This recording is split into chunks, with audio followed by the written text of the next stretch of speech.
can you do roll? Yes. Director Gould. Present. Director Orzali is absent. Director Wood. Aye, here. Director Sheets. Present.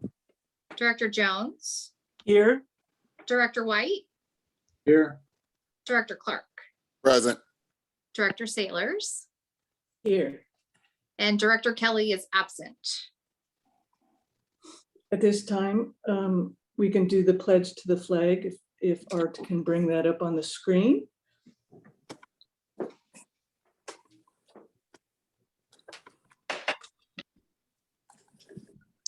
I pledge allegiance To The to the the flag flag of of the of the United States of America, of America, The Republic. to the republic republic for which for it which it stands, stands, one one nation, nation, under God, indivisible, with with liberty liberty, and justice and justice for justice all. for all. Thank you, everyone. The Metro Cable announcement. The open session meeting is videotaped for Cablecast on Metro Cable 14. The replay is Monday, July 12th at 6 p.m. and Wednesday, July 14th at 2 p.m. on Channel 14. Webcast at www.sacmetrocable.tv. Now we have the public opportunity to discuss matters of public interest within the district jurisdiction, including matters on or not on the agenda. Do we have any speakers, Madam Clerk? I did not have anyone contact me in advance, but Art, if you can please unmute all attendees so they have the opportunity. Yes, working on that. Thank you. Attendees, you currently have the ability to unmute yourselves. If there's anything you would like to present to the board, please do so now. Looks like no response. Thank you. Hearing no public speakers, we move on to the consent item. Do we have any questions on the consent agenda? Madam Chair, I'd move the consent. I second it. Thank you. We have Director Woods moving it. We have Director Clark seconding it. Can we call the roll, please? Director Gould, Aye. Wood, Aye. Sheets, Aye. Jones, Aye. White, Aye. Clark, Aye. and Sailors. Aye. Motion passes. Thank you. Moving on to the action items. We now have a nomination of special districts representative for the Sacramento County. Chief Harms, this is up your alley. Okay. Tonight, we're going to ask the board to nominate one candidate for the special districts representative for the Sacramento County Treasury Oversight Committee. The County of Sacramento is conducting the selection process for special districts. The representative will sit on the Treasury Oversight Committee. He will review, or she will review of investment policies, protocols, investment funds, quarterly review of investment, and then an annual audit. The position is open with the retirement or the moving on of Amanda Thomas, who represented us on this position and has resigned. Nominations by the district governing board will be submitted. We can submit up to July 16th, 2021. Our recommendations to the board is to consider recommending Ron Impedrad as the candidate on the special district representatives for the Sacramento County Treasury Oversight Committee. I will take any questions. Do we have any questions from the board? No questions, Madam Chair. Just thank Chief. I think that's a great recommendation. I'm prepared to support it. Thank you. I second Well, that. Yeah, I'd move staff's recommendation. It's a great opportunity for Ron Impedrad. Second. All right. Sounds like we have a motion and a second. Madam Clerk, can you call the roll, please? Director Gould, Aye. Wood, Aye. Sheets, Aye. Jones, Aye. White, Aye. Clark, Aye. and Sailors. Aye. Motion passes.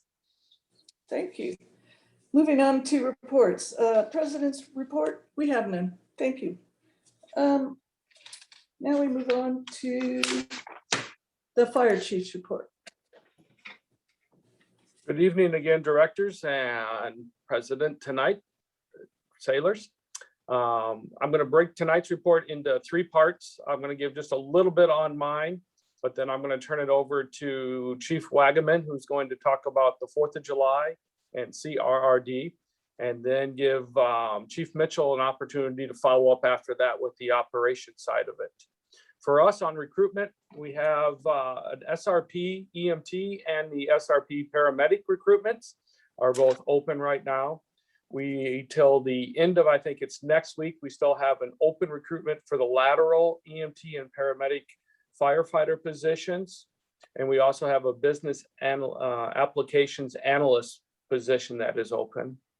At the end of June, we saw the retirement of Pete Danlowski. Pete had been with us for 31 years, over 40 years in the fire service. Had an opportunity to talk with Pete and wish him well on his next adventures moving forward. Meetings wise, we had the California Metro Fire Chiefs Monthly call. We had the 4th of July, the staffing of that, and for all the exec staff being involved over the weekend. We had an opportunity to go down on Tuesday and meet with the Fire Academy. We have 22 recruits that are in there, and Tuesday was their first day of 18 weeks over at Station 21. Just had an opportunity to sit and talk with them for just a little bit of time over there. And then Chief Mitchell covered for me this week, but we had 5 badge pinnings for the SRP Academy 21-1. So that ends my report for it. Now I'm going to turn it over to Chief Wagaman for a little update on CRRD and the 4th of July. Chief Wagaman. Thank you, Chief. I'm actually going to pass the mic to Chief Mitchell for just a moment, then I'm going to dovetail right behind him. Oh, okay. Thank you. So a little curveball there, Chief. Sorry about that. Good evening, Vice President, Sales Directors, Chief Harms. We're gonna actually start off. I've got a little help from my friends tonight. I brought in some high-powered reinforcements. Captain Bryce Mitchell is going to start us off with an air operations update and what's been going on over there. So, Captain Mitchell, if you would. Good evening. Thanks to Chief Mitchell and the board. Just giving the board a quick update as far as what air operations has been up to lately. There's been a lot of activity. It's been a busy year so far. Wanted to start off with a kind of a comparison from last year to this year and some areas where we've had some growth. So just a quick oversight for about 2 or 3 minutes here is that this time last year, we were having significant issues with a pilot shortage and staffing, and we had multiple brownouts just due to pilot staffing issues. As well as having some maintenance troubles with the aircraft. So between the cooperation between the board and the fire chief and the local, we've come a long ways in that this year. We've had 0 brownouts due to staffing issues. And we have Copter 2 has just come back, and its increased capability from last year is significant. So it now matches the capability of Copter 1. This is going to obviously result in better service delivery and consistency within the division. We've also had a busy season so far in the terms of on the rescue side of things. We've had multiple hoists, a lot of firsts for us in the last couple of months. One of the pilots that we hired on is completed his first hoist up in El Dorado, or I should say Placer County up near Downeyville with a critical patient. We had a kind of a record hoist out in El Dorado County less than a month ago where we actually hoisted out 4 individuals on this one call in extremely difficult terrain, hard to get to, and we're able to egress them. And then on the night of the 2nd of this month, we had a night hoist, which was a big one for us. We're a very critical patient. This is one I can say resulted in absolutely life saved. If they didn't have the resource, the individual, there's no doubt in my mind the individual wouldn't have made it. It was spinal fractures with bilateral femur fractures and multi-system trauma. That there was no other resources available for this night hoist. So it was done through a special call out where we have units that are available for basically call back to Station 115 to respond in the aircraft. So we were able to muster a crew and get resources in a very timely manner. We were, from the time we got the notification, we were en route to the call in an hour. So that's extremely efficient. And we had the patient transported directly to Sutter Roseville, about an hour and 40 minutes total from the time of dispatch. So significant accomplishment for the program, and I'm very proud of the crew. They did a very, very good job in their management of the incident. And, you know, it's a good thing to note that, you know, without this resource and the, as we've talked about in the past, the support we've gotten through advancing in our capabilities, there was no other division or no other resource in the area that was going to be able to do that. So without Metro Fire supporting that program, that person in Placer County would not be alive today. But thankfully, they have a good road to recovery ahead of them. So just wanted to say thanks to the board and thanks to operations and the local for all working together throughout the winter. I think all those decisions and plans that were hashed out together definitely came through for a member of the public a few nights back, and several more throughout the beginning of this season. So that's our operations, and just want to make sure you were informed of a quick update. All right. Thanks, Captain Mitchell. If you can hang on in case there's any questions, we'll finish up the ops report and the July 4th overview. And if the directors have any questions, we'll hang in there. Good deal. Okay. Great job, by the way. All of those are very positive. And in addition to those hoists, we're still seeing a lot of value in our local incident responses and aerial platform for getting information back to the command post. So doing great work. Keep it up. So from statistics wise, since our last board meeting, we've had 4,154 responses, which is about just under 300 calls for service a day. So right within our high end of what our averages are. We've had 20 total working building fires, with 10 of those being within our own jurisdiction. And no surprise, Engine 53, busiest engine company, and Medic 24 is our busiest medic company for these 2 weeks. So for July 4th, I'll give you a snapshot on what we had happen that day, and then I'll kick it over to Chief Wagaman to talk about the prevention efforts and some of the investigation things that are still ongoing. So we did a few things as far as staffing. We had a couple additional command officers in the system over the weekend, over the 4th of July during our peak times. And we also, for the first time, put in 2 chief officers into our dispatch center that really helped us streamline some of those decisions and some of the move ups and things that we had going on during that very busy day, and actually did a additional day on July 3rd, just as a dry run to get used to what that would look like prior to game day, if you will, there. So comparison overview, the total entered calls for service throughout our region, and it's important to recognize that due to our boundary drops, the regional aspect of our dispatch center, compared between 2020 and this year, on July 3rd, we saw a 10.5% increase over the same day from last year in the number of calls for service. And then on July 4th, we saw a 17.3% increase in total numbers of calls for service in the region. And then on the 5th of July, we saw a 3% increase over what we saw last year. So overall, our call volume for those 3 days over that holiday weekend was significantly increased. And then we're going to look a little bit more at our peak time, and our peak time designated just based off of historical data. About 6 p.m., we start seeing a little bit of increase, and that goes all the way till 0300 hours on July 5th. So this year, actually, during that peak time, we saw 267 incidents last year. This year, we saw a decrease down to 231 incidents, or 13%. Which is a good news during the peak time. We're still looking at some attributable factors. We did have a little bit higher humidity this year, which is good news. But we did see a decrease there. It was still busy. Don't get me wrong. We were still running, and that is in the region. So now I'll go into our own Metro Fire incidents. We had over those same hours between 6 p.m. and 3 a.m. 95 total fire incidents that were dispatched. To a couple of highlights, we had 18 grass fires, we had 19 dumpster fires, 31 other fires or small fires, things like that were dispatched, 7 residential structure fires, 1 commercial structure fire, and 9 tree fires. So overall, those, and I do want to clarify, those are what was dispatched based off of proximity to the date. We are still finalizing our incident reports. So I didn't want to give you data based off of incomplete information for what the final dispositions of those incidents are. But so you can tell almost 100 fires were dispatched within that time, just in our jurisdiction alone. A couple of highlights, really one highlight that really shows our ability to be flexible and respond when called upon. Up in the North Highlands area, we had 3 different residential structure fires that were all working fires, all within a 1.5 mile radius of each other, within a total time frame of about 40 minutes. They were all fires that were the homes as crews arrived were occupied. We did have our crews remove either through rescue or through assisting folks out of those structures. So that's a really good, a positive, obviously, with our crews getting there so quickly. But the point is that drawdown, when you get a structure fire in an area, it pulls all those resources. Trying to get resources backfilled into that area can take some time.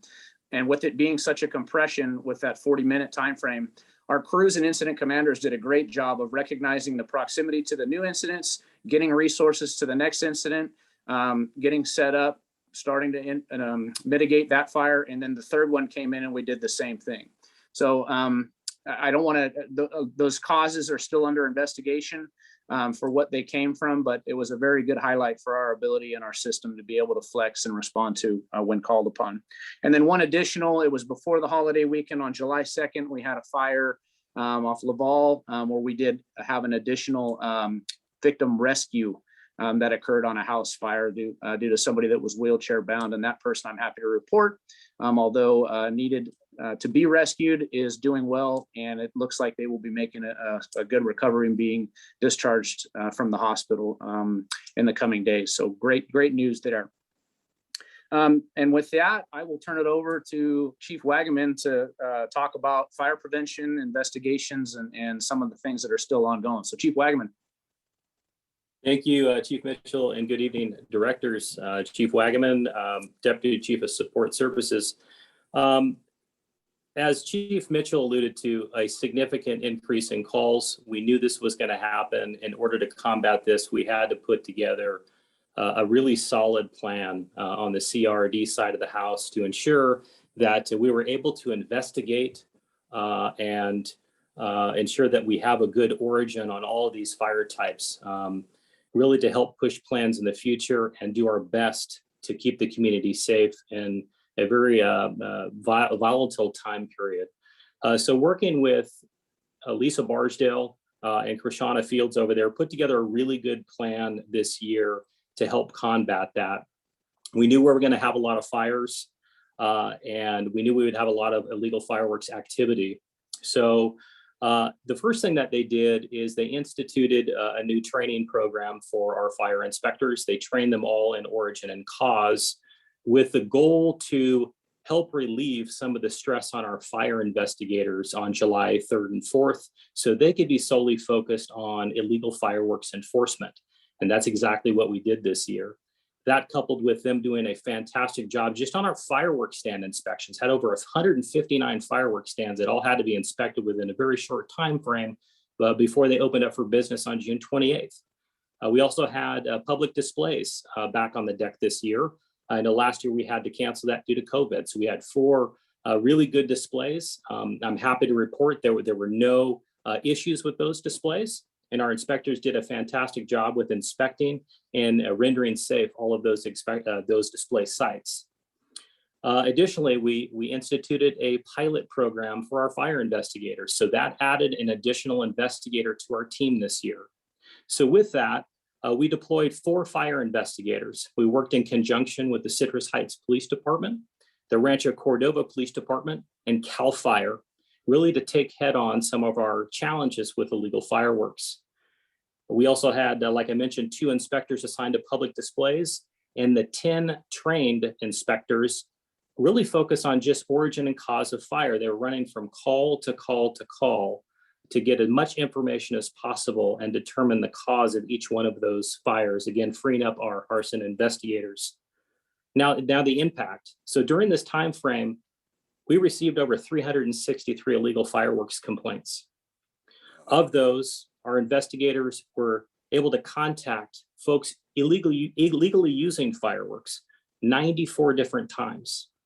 Got 22 occurrences within the city of Citrus Heights, 27 times in Rancho Cordova, and 45 times within the unincorporated area of the county of Sacramento. During those contacts, I am happy to report that our investigators took over 575 pounds of illegal fireworks off the street. I have no doubt that this played into the reduction in calls for service during our peak times as well. There were 2 felony arrests. Unfortunately, I have to report we did have 1 fatal fire. And with that, we have over 75 active fire investigations underway, and we will likely be adding some additional investigations to that as we compile and finish compiling the rest of the data. So with that, our goal is to complete these investigations by the end of the month. And with that, we're all going to sit down, we're going to have a discussion, and we're going to memorialize all of the successes with this program, as well as some areas for growth, so we can do it, again, just a little bit better next year. All in all, your suppression staff, your fire reserves, your community risk reduction folks, as well as your arson investigators and fire dispatch did an incredible job at a very challenging time of the year. So that concludes the operations report. I'd like to pass it back over to Chief Harms. Thank you, Tyler and Adam, for the reports. Any questions or comments from board members? Any board Yes, members this- have questions? Okay, go ahead, Kay. Oh, thank you. I'm not sure if, well, my hand is raised on my computer, but sometimes it's hard to visualize the whole gallery view. My question, this is great information, and I'm looking forward to sharing these statistics with some of my community groups. And so perhaps Chief Mitchell can answer this basic question. Now, all these stats that we've heard from all 3 very good presenters, thank you. What is the time frame from 6 p.m. on the 3rd to 3 a.m. on the 5th? Or could you delineate the days and the times that these stats capture? Absolutely, Director. Yes, so it's from 1800 hours, 6 p.m. on the 4th through 3 a.m. on the 5th. 3 a.m. Okay, so In that 9-hour window. So it is the 4th of July. Yep. Surge, so to speak. Okay. Thank you. That was my main question. I think I got all the stats. If not, I'll give you one of you guys a buzz and clarify later. Thanks. Okay, thank you, Director Jones. Director Gould, you had your hand up? Yep. Thank you, Madam Chair. Really quickly for Chief Harms and the Mitchells, I am interested in knowing a little bit about, as the asset that was described, our helicopter leaves our area and does some of the work that seems to be increasing as they recognize the value of our airships. I'm wondering if we're starting the dialogue with said counties to help us cost recover. I'm super excited to see the expansion of this now almost 20-year-old program, and that's a good thing. We have to be very sensitive, I think, to the fact that that baby's not inexpensive to launch. And there's, I think, a need to start having conversations with county soups and others in these areas that are going to increasingly ask for that asset to be brought to their area. And I think we need to start having the dialogue of how we maintain some kind of cost recovery. I'm assuming that the patients aren't billed the astronomical cost that would include. And so, which isn't such a bad thing, but I think at the end of the day, some of our neighboring counties are once again getting a significant benefit of Metro's support for this and continued support, which I do, but I think we need to start the dialogue with, can they shave off some money out of their general budgets on an annualized basis to help us cover some of those costs? That's the first thing. The second thing is I was approached by someone in the community this week and asked about how we mitigate fires in our wildland interface, which I know was one of the major reasons 1,000 years ago when we did purchase a helicopter and put it in play, is we had a lot of conversations about the risk associated with fires in that urban interface. And so I'm just wondering if this organization is having some consideration of public announcements, whatever you PA, whatever they're called, but we basically run some of those announcements in the community to let them know when they see the big red and white birds flying around and it says Metro all over it. That is a local mitigation tool that's primarily designed to mitigate that urban interface, because I think Gay can recall that that was one of the major reasons that we got behind the helicopter program initially. And I think that is still a significant mission.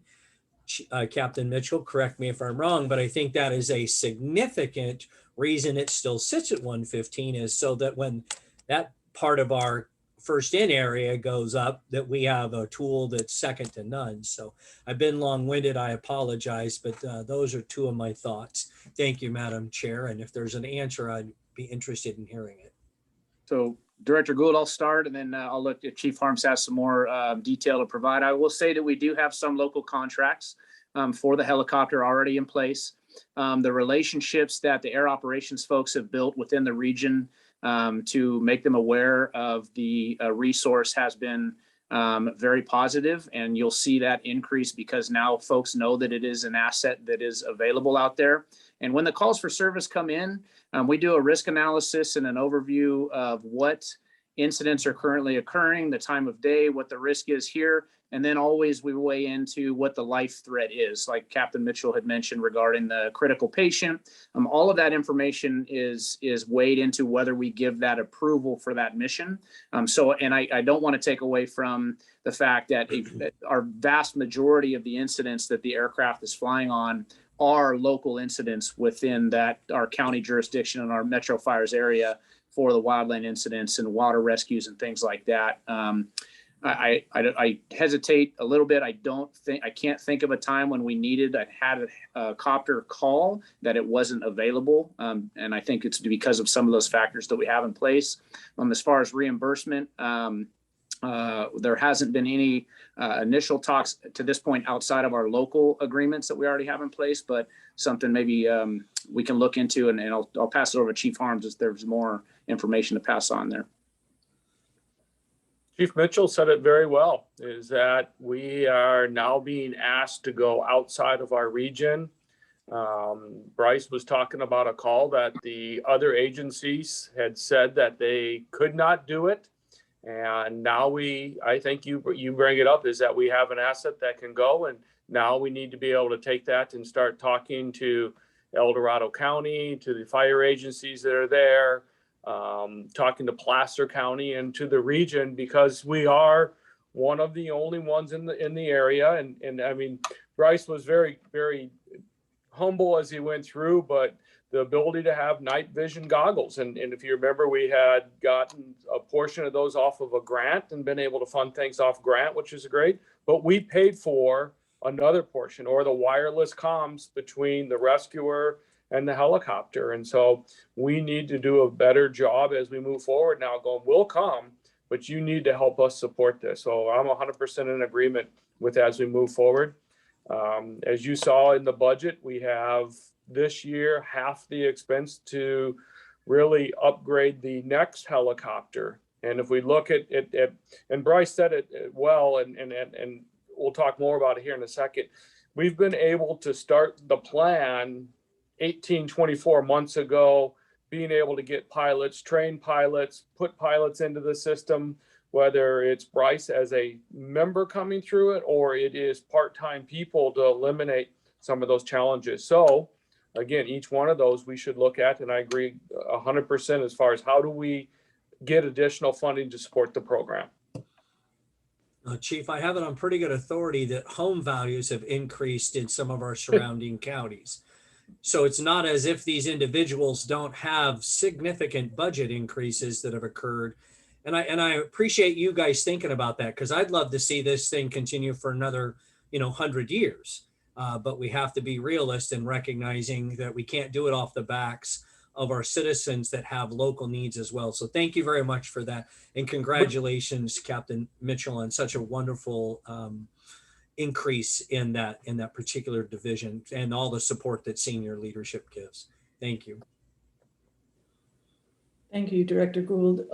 Director White, you have your hand up.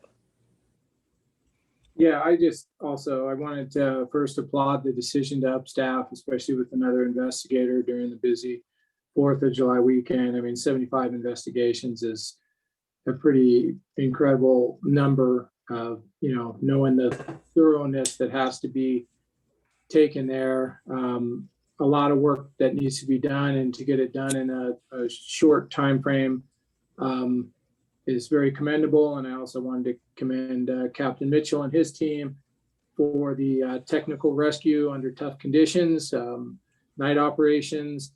I really just want to say great job. Thanks. Thank you, Director White.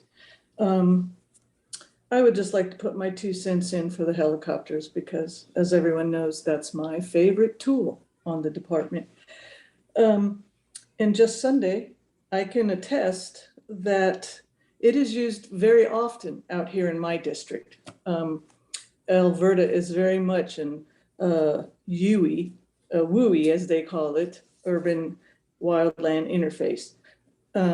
And Chapter 1 was just over my neighborhood on Sunday morning. Well, we had a little grass fire just around the corner from my house. And it was very nice to see Chapter 1 up there circling. And the first in crews were able to handle it without even Chapter 1 having to make a drop. So, but the citizens out here love that helicopter. They absolutely love it. And because of that, I've had Chapter 1 or Chopper 2, whichever one's been available and needed to do some training flights, come out before we had COVID for some of our parades, and they've done a flyover. And the citizens out here really do love that helicopter. And it has been a great asset, and they love to see it. And so I want to thank Bryce Mitchell for all he's done for our air staff and for those helicopters. So thank you very much for those reports. So moving on, does anybody else have any questions or anything they'd like to say? The only last thing that I would like to say, just as a fire chief, how proud I am of the membership. And we went through it really quick, but just how many people started the planning process last year. As Tyler said, making sure all of our arson or all of our CRD folks were certified. A while ago, they had done some live burns and gone through those things. Plans that have been done on air operations, and then just across operations, is it having the opportunity to get out there and really see our folks, see our members. They knew, they tried to get as much rest as they could during the day. But the first fire that I went to was about 3 o'clock in the afternoon, and they knew they were going to run strong until 6 o'clock the next day. And the membership on the 2nd, 3rd, 4th, and the 5th just did an outstanding job. So thank you again for all the support, and thank you to all of the membership that worked so hard over this past weekend. Thank you, Chief. So moving on to Local 522 report. Good evening, Vice President Sailors and Board of Directors. I have just a quick report tonight. First off, I want to thank the firefighters, Burn Institute Regional Burn Center at UC Davis Medical Center. Unfortunately, we've had to utilize them for members 3 times in the last 3 weeks. All members are doing well at home. They've been getting follow-up care. Everything's going well. So that's a very, very good outcome. I also want to acknowledge Captain Andy Whaley. He was activated once again through the CPF Cal Last team for 2 line of duty death funerals. Everything went as well as could be expected, and it's an outstanding job that he can participate in. As we all know, that is a very challenging situation for not only those involved, but the support mechanisms in that process also. So I really wanted to thank him. Also, as Chief Harms stated, the membership did a great job over this very, very busy and challenging weekend. We still are dealing with staffing problems, which I'm sure is of no surprise to anybody. So we're hoping that with the new hiring processes, that's going to make a dent in that a little bit and help out. I'm optimistic with the lateral process. That's going well. The 22 recruits that started this week, looking forward to their graduation day 18 weeks from now. And that's all I have to report. Thank you, Mr. McGoldrick. Moving on to committee and delegate reports. The executive committee has not met and our next meeting is to be determined. Communications Center, DC Wagaman. Good evening again, directors. The JPA Dispatch Board last met via special board meeting on June 29th. During that board meeting, I'm happy to report that we unanimously agreed to a 2-year contract with both locals, Local 150 and Local 856. So great job by Chief Bailey and the leadership team supporting both of those labor groups on a 2-year contract. Additionally, we extended Chief Bailey's executive director contract for 6 months. That concludes my report. Unless you have any questions for me, we'll be meeting again on July 13th for our regular scheduled board meeting. I do have a question for you. Will you be meeting on Zoom or going back to live meetings? I have that very question that I've not gotten answered just yet, but I will be happy to forward you the final disposition on that question as soon as I get the answer to it. Okay, thank you very much, Chief. You bet. Next up is California Fire and Rescue Training, JPA. Chief Harms. The JPA met on July 6th. The action taken during the meeting was to hire an outside legal counsel for the dissolution of the JPA, starting the process moving forward. That ends the report. Thank you very much. Next is the Finance and Audit Committee. Usually Director Rosali, but he's absent tonight. Director Woods? Yeah, good. Yes, thank you, Madam Chair. The Finance and Audit Committee has not met since we've last met, and our next meeting is set for August 26, 2021 at 5:30. Thank you for that report. Next, the Policy Committee, Director Gould. Policy Committee has not met, and our next meeting is sometime in the future. Thank you. Now it's time for board members' questions and comments. We'll start with Director White.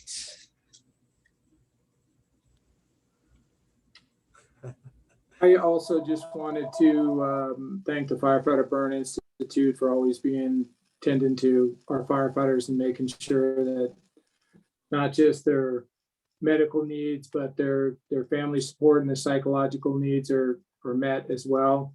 And, once again, just want to commend the Chief Wagaman, the CRRD division, and Chief Mitchell and the Operations Division for the good work over the holiday weekend and the technical rescue at the Forest Hill Bridge. So thanks. Thank you, Director White. Next is Director Jones. Thank you, Madam Chair. Okay, two items to take note of.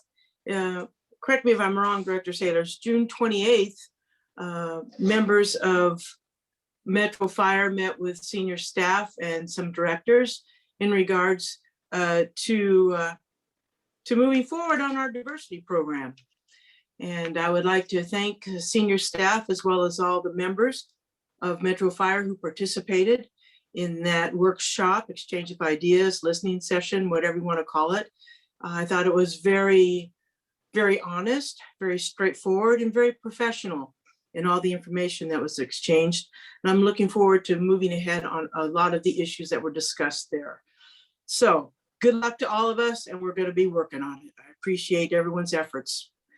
The second is a small, a very different type of item, just to announce that Sacramento County LAFCO has a new executive officer.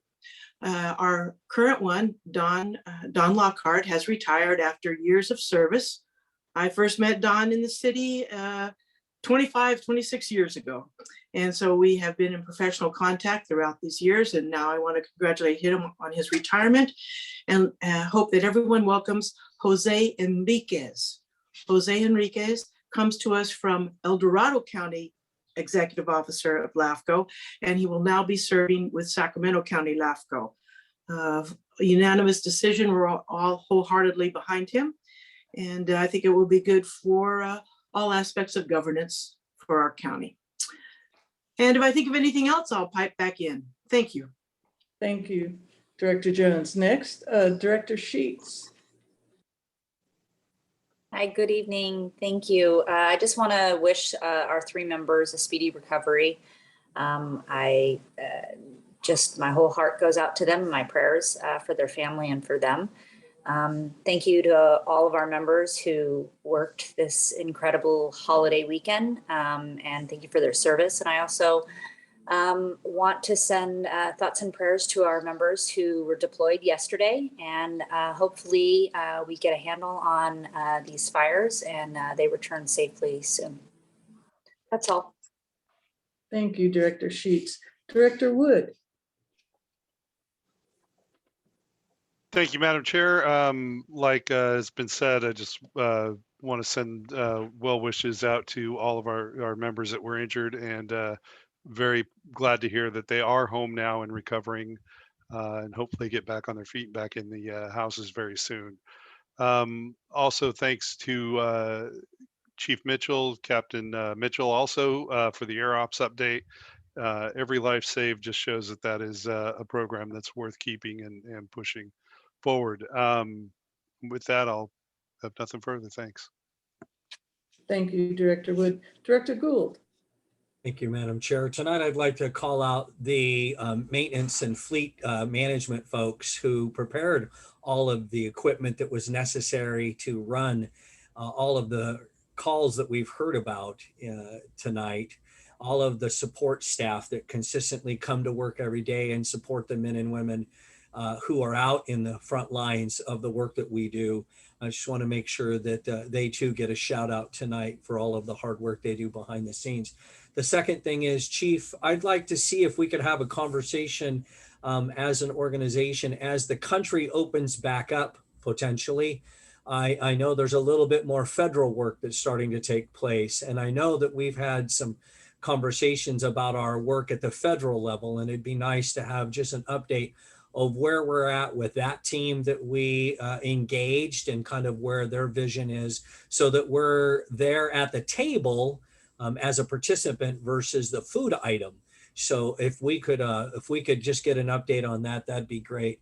And then it's been said tonight, again, very proud of the men and women at all ranks, all levels, in all of our positions in this organization for the hard work that they continuously do. And I hope that my fellow directors are patient with me as we engage again face to face as that happens. I look forward to it very much.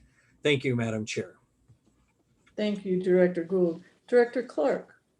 Madam Chair, I'd like to thank everyone for their presentation. I also am grateful to our members for the job that they did over the July 4th holidays, and special kudos to our Air Ops. I've always supported that program from the very beginning, even when it was controversial, but it's just a great tool as the Madam Interim Chair has mentioned. So yeah, that's just a great program that Metro has, and it definitely has a lot of support from our board. That's all I have, Madam Chair. Thank you, Director Clark. And I'd like to follow up and just say that listening to every director's comments tonight just proves how diverse this district is as a fire department. From the mechanics that prepare the rigs to the firefighters on the streets, there is just so many different things that takes a fire department to go out there and do their job to keep those firefighters on the streets. And the ones that were injured, my thoughts and prayers are with them. To everything to keep those helicopters in the air. There is just so many different aspects to keeping this fire district running. I want to thank everyone for everything that they do. This is just a great department. I want to thank everyone for being here tonight. And I now call this meeting adjourned. Thank you. Director Sailors, this is John Lavra. Oh, yes. Before we adjourn, the next meeting is going to be scheduled for 5 o'clock. And in order to change the time from 6 to 5, you need to obtain the consent of the board tonight at the prior meeting in order to move that meeting. So we need to do that now before you adjourn. Thank you for pointing that out to me. That was the next thing after the word adjournment was. So Can't do that. I was just going down the Chair, list. I would like to move. Just being technical, once you adjourn the meeting, then the meeting's over and you're technically required to do it during. Yeah. the meeting. So Okay. We're disadjourned. We're disadjourned. And the next thing on the list is for us to talk about the next meeting on July 22nd. If anyone has any objections to starting at 5 p.m. instead of the 6, please speak now. Hearing no objections, our next meeting on July 22nd will start at 5 p.m. Do we need a motion? No. Excellent. And a quick point of information, Okay. is this going to be, do we know yet if will be a hybrid meeting where we will be some in person and maybe some by Zoom if by preference? The option is Yes, Sorry? that is correct. Yeah, we will have people here and people zooming in. So Hybrid. It will Thank be you. a hybrid. Thank you. Can we Anything else re-adjourn? before? no, I call it. Disadjourn? stay on. Yes, you may. Thank you. Meeting adjourned. Thank you, everyone. Have a wonderful evening. thank Bye. you. Bye. Night, everybody. Bye. All right.